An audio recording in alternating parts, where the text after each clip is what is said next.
What is going on, all you Pokemon collecting maniacs out there? This is Ryan, the PikaPikaPapa, and this is the video that I do for you every month where I just share with you what I'm buying. And some of it I'm buying because I think they're great investments. Some of them I'm buying because I think they're super cool collectibles. And some of it I'm buying because I think they're a little bit of both, to be honest with you. And this video is going to be a little bit different than ones I've done in the past. Of course, I have some sealed product on here that I'm going to be buying. Obviously, you see Surging Sparks on here. You know, I'm super excited about that set, so we'll talk about that here in a minute. But I actually have some singles cards, and I've been actively avoiding singles cards, especially the ultra modern stuff here for a while. But I've been looking at some information, I've been digging into some data, and there's some singles cards that we're going to talk about later on in this video that I'm going to be at least doing a lot of due diligence into. I'm going to be looking for them, to be hunting for. If I find good deals of really clean copies, I'm going to be picking them up. And it's not because I think that they're going to give me some huge price spike over the next, heck, 3-6 months, maybe not even the next year, but it's because I think that they have some awesome opportunity much further down the road. And so I'm going to be looking at some of the things like that.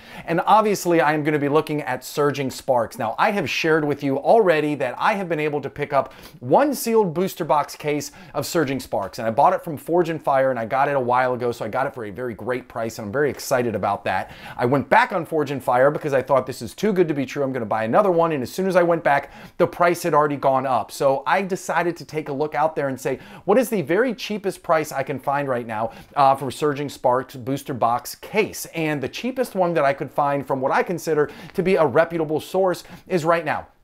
Game Nerds, you can get a case of this as a pre-order for $600. Obviously, it's a pre-order. It's not coming out till November. But I thought this is a really interesting thing to talk about, simply because, you know, $100 per booster box on a pre-order is good, but it's certainly not as low as we have seen. So being the fact that this was the only website that I could find it, I'm sure there's others out there. I'm sure everybody will let me know in the comments down below that there's 4 million other sites where you can find it under $6. I just couldn't find any, but because I can only find one right at the $600 mark, you know, as we start to see these pre-order prices for sealed booster box cases go up and up and up, it just gives me more and more confidence that I'm not the only one who's really excited about this set. I think in general, the hobby is excited. I think there's going to be some awesome cards. We haven't even seen a lot of what Super Electric Breaker is going to look like. So yes, I already have one sealed booster box case, and I am really contemplating, do I just pick up another one? And then it's done and over with. I don't need more than 2 sealed booster box cases for any set, at least right off the bat. Now, if we get a year down the road and it's still looking super strong, maybe I'll add more then. But then I don't have to worry about it. Then it's just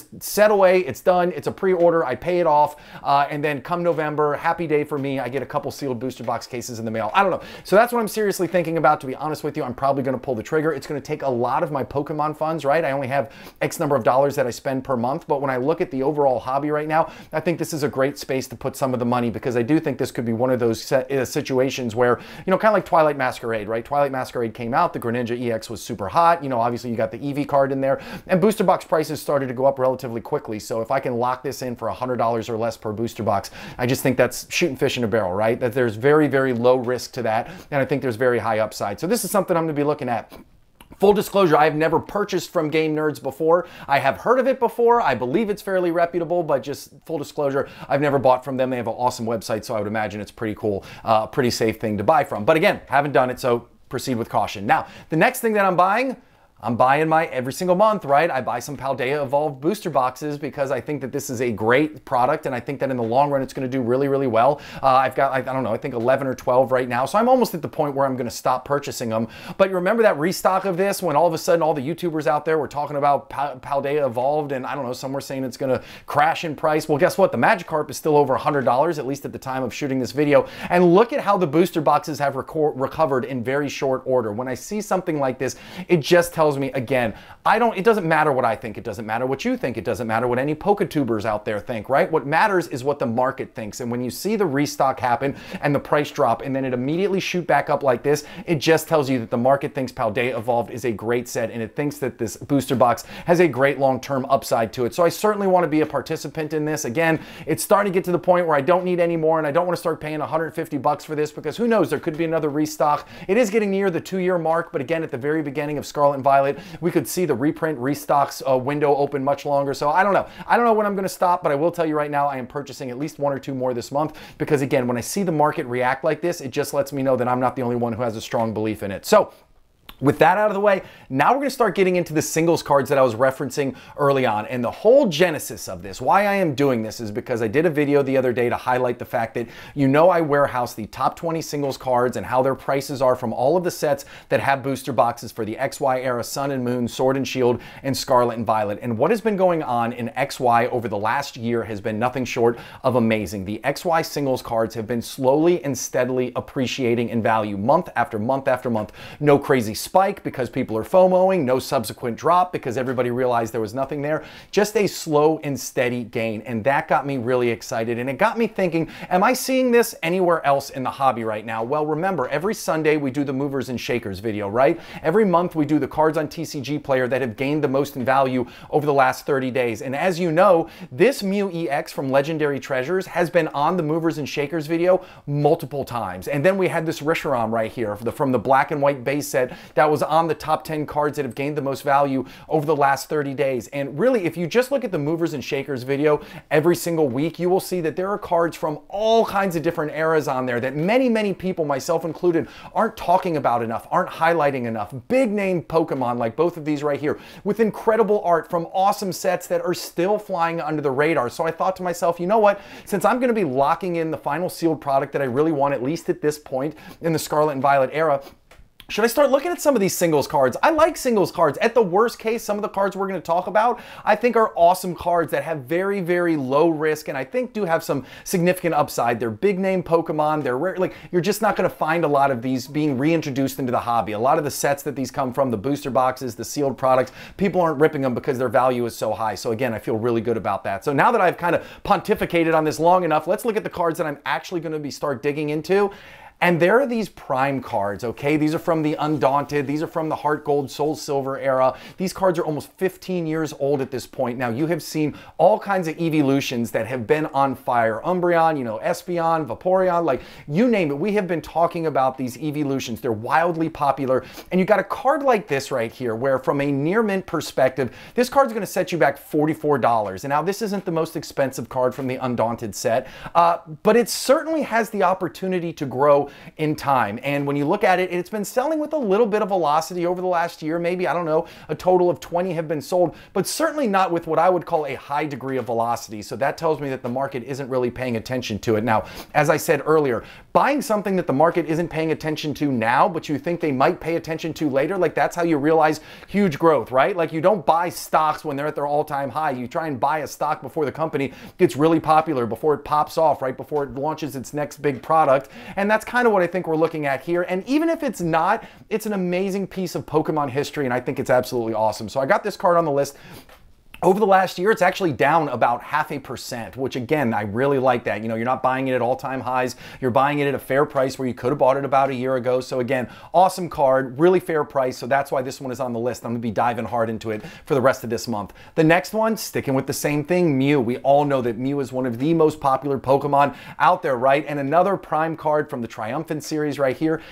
Barely up over the last year, up 2.53%, directionally flat over the last year. But again, awesome card. So I have the Gengar Prime, I have the Umbreon Prime, like I've shared with you guys. I've purchased those in the past because those are the top cards from these sets. But guess what? Even those, I mean, they're $100. There's so much upside in here. When you look at some of the top cards in black and white, they're $300, $400, $700 for that Charizard card, right? You look at some of the top cards in Sun and Moon and Sword and Shield. I mean, these are all $300, $400, $500 cards. And then you get to a set that's 15 years old that has big name Pokemon like this, and they're absolutely awesome cards.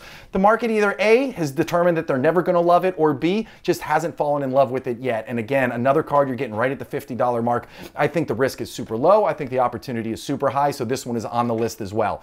The next one we're talking about, Tyranitar. Again, I think that Tyranitar from Paldea Evolved, I think has a very bright future. You got the Tyranitar from Battle Styles, right? That alt art. And then you got this Tyranitar right here. Again, relatively flat over the last year. You can get it for around $50. I think this is an absolute stud of a card. I love how close up it is on Tyranitar. I love the gleam in the eye, these borders. If you've never actually seen one of these cards in person, these pictures don't do them justice. They're absolutely stunning. So I thought this was another awesome opportunity of a really cool card. Again, almost 15 years old that you can get in the $50 range, which probably has some upside to it at some point in the future. Now, the next card we're looking at, as I said, Latios and Latios are going to be highly focused in that Surging Spark set, right? Like we all know that. There's going to be a special illustration rare, there's going to be an illustration rare, and so there's going to be some excitement around this, right? When we looked at some of the cards that had gained the most value over the last month on TCG Player, right? The Latios and Latios card, the rainbow card from Team Up, guess what? That one was on there, and sometimes when new cards come out from these awesome Pokemon, they can drive a lot of interest in some of the older cards, and I love the Plasma series. I absolutely do. Plasma Freeze, Plasma Storm, I think they're all absolutely stunning cards. Now, this card is not a cheap card by any stretch of the imagination, coming in at $63. But again, over the last year, it's only up 7%. And if you look at the price growth, almost all of that price growth has come over the last month. So could we start to be seeing the interest driven in this card? If this is starting now, is now the time to pick up a copy or two if you think that it has some upside to it in the long run. So I thought this was a really cool card. Obviously, I included it on the list for a reason. I'm going to be hunting and seeing if I can't find a great value of this one sometime soon. And the final card on the list, again, not a cheap card. I am not saying $82 is something all of us can go out and afford. I would certainly have to plan for that. But this Mewtwo EX from the Next Destiny series, again, the artwork on this one is absolutely stunning. Mewtwo is wildly popular. Next Destinies is obviously a set with a lot of age to it. A card that is only up 10% over the last year, with most of that growth coming in the last month. I think this card has a lot of upside. Again, I've already got a lot of my Poke funds devoted to certain things, so it would take a very special, very clean copy of this for me to be able to justify spending $80 on it. But it is certainly a point that I at least wanted to call out and say, hey, listen, let's keep an eye on this. We'll see what happens over the next 6, 12, 18 months. Who knows? Maybe this card will pop off. Maybe it's going to drop down, but all I know is this card checks a lot of the boxes that we've seen where we've had cards in the past that have performed really well and have started to give us some gains. So those are the cards that I'm actually going to be looking at. I know I don't normally do singles cards. It's really hard to say invest in singles cards. Sealed product is just such the way to go. It is so much easier. You not guaranteed, almost guaranteed returns. Nothing in this life is guaranteed, but if you wanted to get as sure a bet as you could, it would be investing in sealed. And that's why I always lead off with my sealed products, but then I also like to have fun with it. And at the worst case, these would make some awesome personal collection cards. And I do think that they could at least give us some gains in the future at worst. And I think at best, they could really pop off. So that's the list for this week. If you guys enjoyed the content,